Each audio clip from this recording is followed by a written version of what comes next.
Document retention is always a questionable area for employers, and particularly for I-9s with the penalties, as we've discussed. Really, what are the requirements for retention of these I-9 forms and any documentation? I would tell you, if I was, as an employer, and our firm's an employer just like anybody else, you want to have backup. You want to probably have the paper I-9 forms in the one folder we were talking about in a locked cabinet.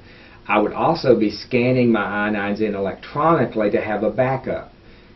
Say maybe I get an ICE officer coming for an audit, and I want to produce copies of the I-9 forms. I want to have a backup copy to make sure that I can locate them in a short time notice, especially if I've got multiple locations, and I just want to have a backup. I don't want to depend on that one file and not be able to find it.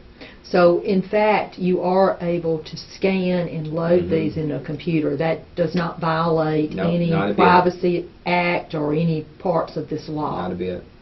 You do have certain requirements. Let's talk about the retention requirement. And this is kind of a nice little form to help you understand.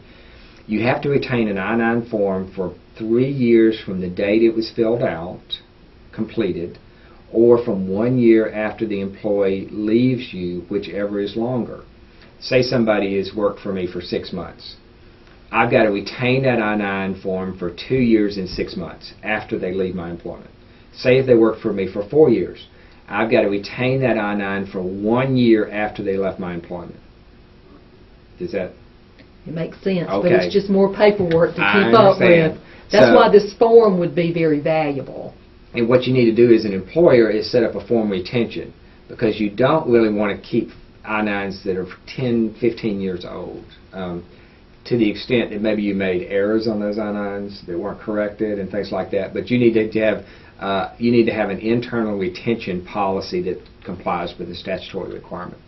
So you can retain them 3 different ways: paper retention, microfilm